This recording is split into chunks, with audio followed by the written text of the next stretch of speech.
You're listening to an Airwave Media Podcast. I'm Jason Palmer, one of the hosts of The Intelligence, The Economist's daily current affairs podcast. The Economist's award-winning shows make sense of what matters, from our special series on China's president to our weekly podcasts on business, technology, and American politics. Our journalists provide fair, in-depth reporting on the events shaping the world. To get the annual plan for less than $2.50 per month, search for Economist Podcasts Plus to start listening today.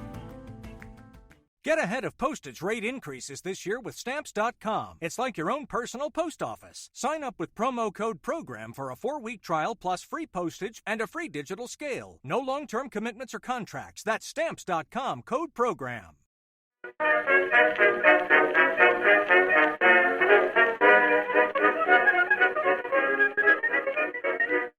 Hello, everyone, and welcome to History of the Second World War, Episode 103, Highway to the Danger Zone, Part 1, Out Along the Edges. This week, a big thank you goes to Tim for choosing to become a member, gaining access to ad-free versions of all of the podcast episodes. You can find out more at historyofthesecondworldwar.com/members. The next 5 episodes are going to be something of a grab bag of random topics. There are going to be a few very important topics that we will discuss, with the goal of bringing the story of the interwar years up to the point where we can really focus on Poland, starting in episode 109. This will include the British and French guarantee given to Poland in the spring of 1939, and the creation of the Molotov-Ribbentrop Pact between Germany and the Soviet Union just weeks before the German invasion of Poland in September 1939. But then there's also just a few random things that I want to talk about. This episode in particular is a perfect example of how that might work. The bulk of this episode is going to look at how some of the smaller nations of Europe were approaching the increasingly dangerous political situation in Europe during the 1930s. In Eastern Europe, there were various agreements between nations who tried to rid themselves of previous disagreements between themselves, or at least in some way pool their resources against larger neighbors.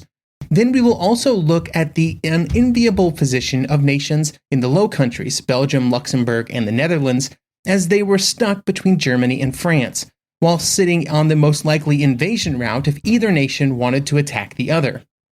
After those discussions, the episode will close out with the discussion of 2 topics that, I'll be totally honest, I placed in this episode for no logical reason. I just want to talk about them. They are the problems of underway replenishment for navies at sea and how the British, American, and Japanese militaries prepared for amphibious operations between the wars.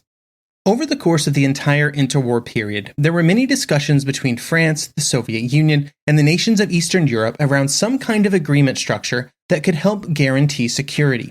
During the late 1920s, this often took the form of some kind of Eastern Pact that would replicate the agreements made in Western Europe under the Locarno Pact that had been signed in 1925.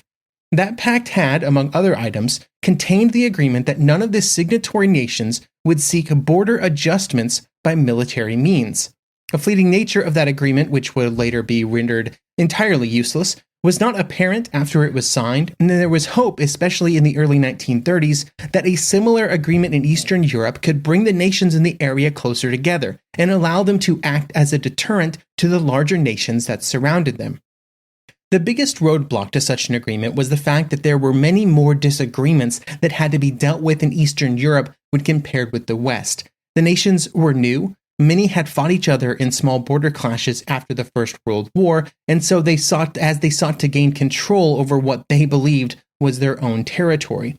And even if they could move past these disagreements, there was also the fact that unlike in Western Europe, where the most powerful nations were on board at Locarno, the participants in an Eastern Pact were weaker nations surrounded by stronger possible enemies to the east and west. Nowhere was this feeling more strongly felt than in Poland. Poland was both essential to the foundation of any Eastern European agreement, while also being the most at risk to any fighting that might occur in the region. It was quite hard to blame them for what they would choose to do, knowing the events of 1939. But those events were just the manifestation of Polish fears that had driven their decision-making in earlier years. Being caught between Germany and the Soviet Union, both seen as possible enemies, the Poles would attempt to ride the middle ground, trying not to make too many agreements with one due to concerns that it would just anger the other. There was also the fact that the two powers, either of them, and France as well really, were far more concerned with their own future than that of Poland, and that any agreements that Poland made with those nations was just setting Poland up to be the battleground in the next Great War, which would be devastating to the Polish people regardless of who won. These concerns, along with what had always been very troubled relations between Czechoslovakia and Poland, would always be roadblocks in front of any wider Eastern Pact. The Little Entente would be created in the early 1920s and would last until the destruction of Czechoslovakia, but without Poland and the support of the Soviet Union, the ability of those nations to put pressure on Germany was very limited. Moving our focus a bit to the south, there were agreements made that would result in what would be known as the Balkan Pact. In this region, the nations were not quite as new, with many having existed well before the First World War, but the animosity between many of them was still very strong. There was also just general shifts in how some nations positioned themselves in international relations, with Greece, for example, just becoming generally more involved in regional relations in the last years of the 1920s. It was almost impossible for the nations of the region to completely ignore what was happening to some of their more powerful neighbors, which for most of the interwar period meant events in Italy. The general threat that all of the nations felt they were facing led Greece, Romania, Turkey, and Yugoslavia to sign the Balkan Pact in February 1934. At its core, the pact dealt with territorial matters, with each nation making a Locarno-esque agreement that the current status quo of the borders was what they supported. This is also exactly the reason that Bulgaria refused to sign the agreement, because joining the pact would have been an admission that they accepted the borders that had been forced on them after the First World War, which the Bulgarian government was not willing to do. But back to the four nations that did sign the agreement. While they all had signed the same document, there was some disagreement about exactly what that document meant. Yugoslavia and Romania generally put more emphasis on its possible military implications, with nations coming to the aid of others to defend against foreign aggression. Meanwhile, Greece and Turkey, both concerned about angering their larger neighbors, Greece with Italy and Turkey with Russia, downplayed the possible military dimension of the agreement. The agreement as a whole would take on added urgency during 1935 with the Italian invasion of Ethiopia, and because that meant that the fears of Italian expansion and revisionism were very much justified. Italian actions would also bring more focus from other nations, with Britain in particular suddenly becoming more concerned with the overall political and military situation in the Eastern Mediterranean. They would focus their efforts on Greece, mostly due to its positioning, but the Greek leaders from the top with Venizelos and then down through the various ministries were split on the best course of action for Greece. Similar discussions were occurring in Belgium and in Poland at this time, and really in a lot of smaller nations all over Europe who were caught in some really tough positions. On one hand, they were concerned about the militarism of their neighbors, which could directly threaten their territory and even their independence. This led them to look for more powerful friends, like Britain for the Greeks. But that brought with it a new set of dangers. If Greece hitched their wagon to Britain, it might just anger the Italians even more, causing an even greater risk of war that Greece was ill prepared for. This problem caused some leaders to see public and vocal neutrality as the best course of action, hoping that if they just made it clear that they wanted to stay out of any war between other nations, then they would be left alone. This would be the argument of the Greek foreign minister Maximos during this time, and it can be difficult to push back on this view with logic that isn't based on future events. It was likely that even if a smaller nation aligned itself with a stronger neighbor, and that neighbor did come to their aid and did win the war, that the smaller partner was just setting themselves up for a lengthy period of war, occupation, and suffering. Nowhere was this problem felt more acutely than in Belgium and Luxembourg. The two nations were in a position that in its unfavorability could only be matched by Poland. They were small nations sandwiched between two rival nations in Germany and France, and it was almost a given that if either of those nations attacked the other, they would want to move through the smaller nations in between. The Belgians were stuck in a rough spot where they were more concerned about an invasion from Germany, but if they only built fortifications on the border with Germany, it was completely possible that a German attack would instead come from further north and through the Netherlands. For their part, the Dutch planned to resist, but just like the other smaller nations in the region, they had little hope of victory unless massive aid was rushed in from other nations. There were also some disagreements about the best strategy of the Dutch military in a time of invasion. They could either try to defend closer to the borders, or they could retreat back to the core, where the possibility of a lengthy defense was more likely. However, if they did decide on the latter course, it would make it more difficult for help to arrive from other nations, so it was really a trade-off. If the Dutch decided to focus on an inner fortress region, it would be problematic for Belgium because it would allow a German attack to move through the Netherlands and towards the Belgian border. The Belgian government, which was a bit more trusting of the French, would also slowly move away from the close relations it had with France during the 1920s. For most of the 1920s, the two nations were very close, if only due to the fact that they were united in their desires to see Germany pay the reparations from the First World War, with both France and Belgium being at the top of the recipient list of those reparations. But as 1918 slipped further and further into the past, in Brussels, other concerns began to sort of eat away at their desires to continue working closely with France.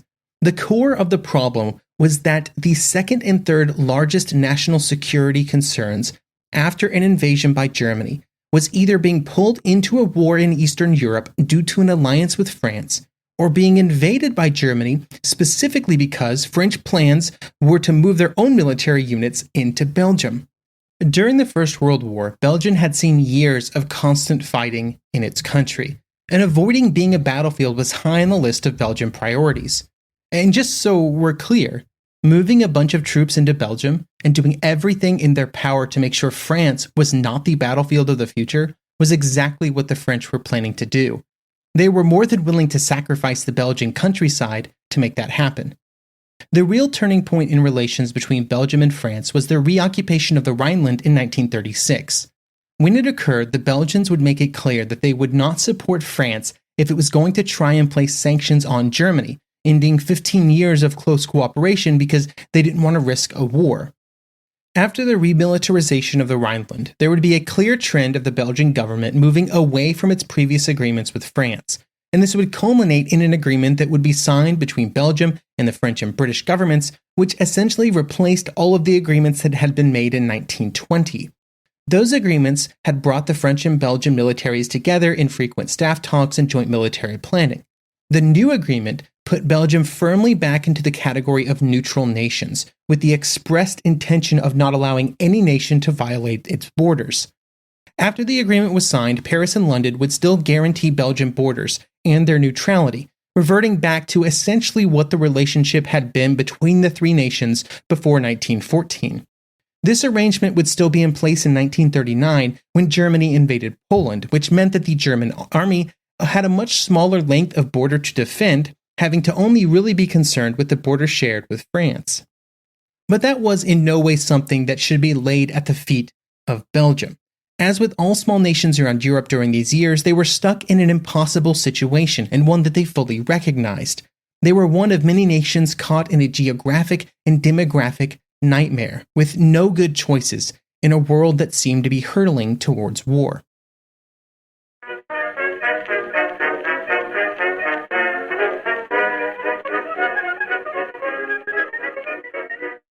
Some of us love history. Others used to or never did because history was presented as nothing but the rote memorization of names, dates, and facts.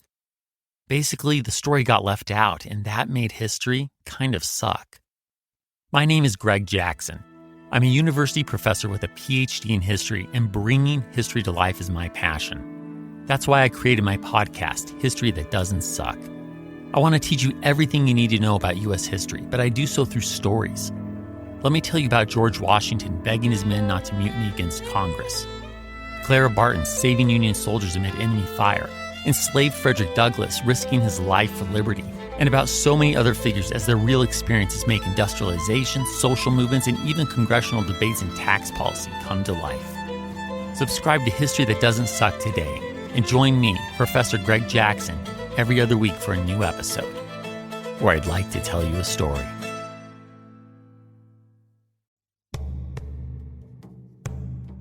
In all human history, there are few stories like that of ancient Egypt. On the banks of the Nile, these people created one of the most enduring and significant cultures. Their tale comes to life in the History of Egypt podcast. Every week, we explore the tales of this amazing culture, from the legendary days of creation and the gods, all the way to Cleopatra, and everything in between. The History of Egypt podcast is written and produced by a trained Egyptologist. We go much deeper than your average documentary or magazine article to uncover tales of life, great endeavours, and the amazing arc of a mighty kingdom. The History of Egypt podcast is available on all podcasting platforms, apps, and websites. Come, visit ancient Egypt and experience a legendary culture.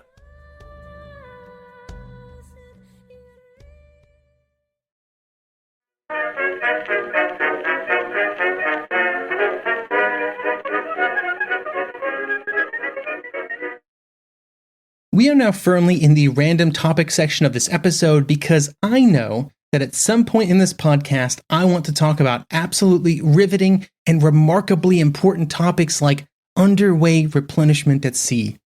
Since the major nations of the world had moved away from sail power during the later 1800s, there had been a new limitation placed on every naval ship, the amount of fuel that it could store on board. For several decades, this was in the form of coal-to-fire boilers, but then shortly before the First World War, more and more ships began to shift to oil for fuel, a shift that would greatly accelerate after the war. Oil provided a whole host of benefits to naval ships. It was easier to store, drastically easier to move around the ship, and also provided more heat per volume. But no matter what fuel was used, there was a finite amount of it that could be placed on ships, and that finite amount would be used up at some point.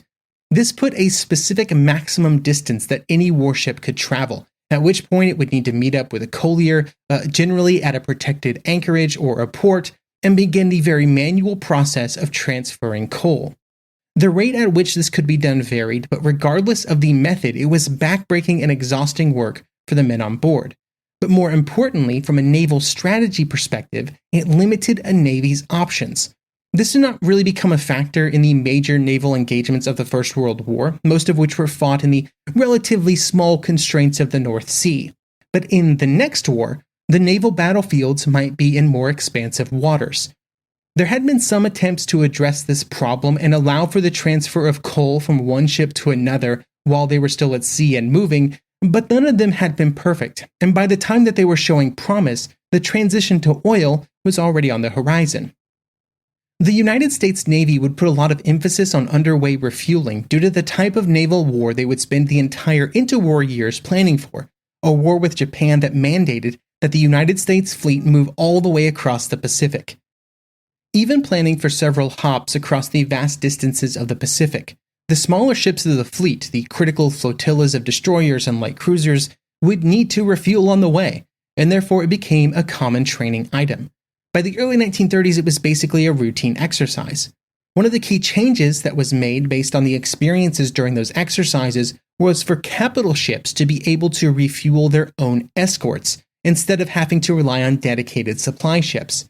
However, it would not be until the late 1930s that focus was put on how to refuel larger ships of the fleet while underway, with the procedures not being developed until after 1938 by Task Force 7 under the command of one Rear Admiral Chester Nimitz, who would go on later to say, quote, "Underway replenishment was the U.S. Navy's secret weapon during World War II." Battleships and carriers were generally more dangerous to refuel without a lot of practice and caution, simply due to their size, with the lines used to secure a destroyer in place much easier to handle than those required for a ship many times its size.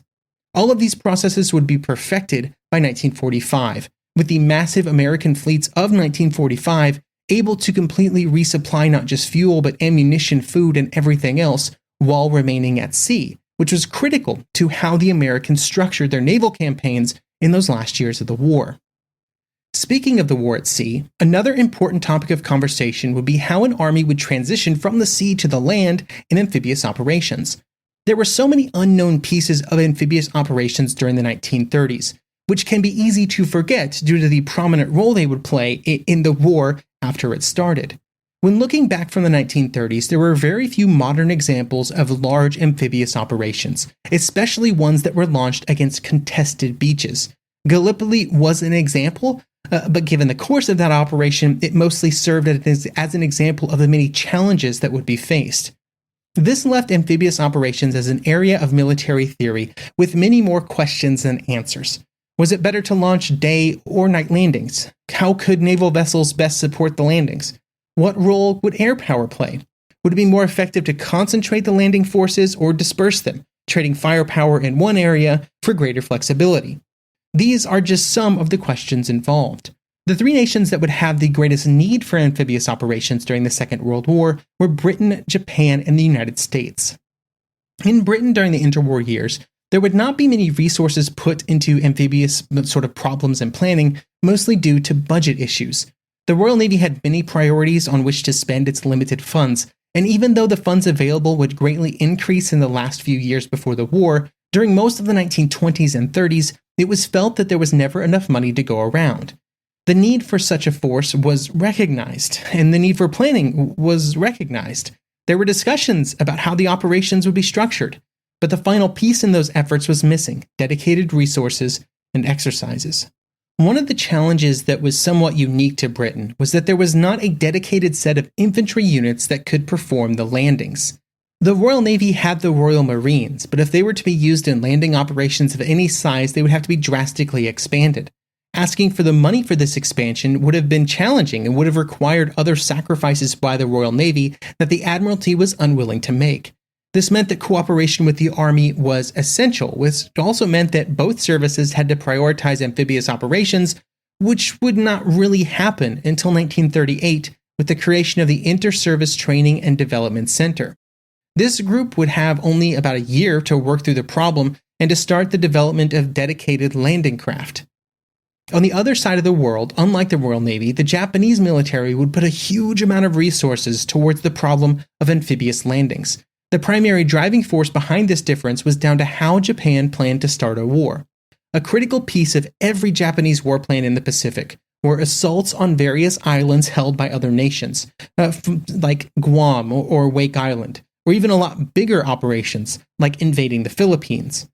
Due to these very specific known requirements, two different amphibious force structures would be organized. The first was created by the Navy and involved small and lightly armed naval infantry regiments that could be used to quickly move into smaller islands and capture them. This would eventually become the Special Naval Landing Force, which would be a bit bigger than a battalion in strength, maybe a little bit over 1,000 men. These were highly specialized troops, but their training allowed them to execute night landings and other special operations against smaller targets. The second force that was created by the Japanese Army and would be used in larger operations if required.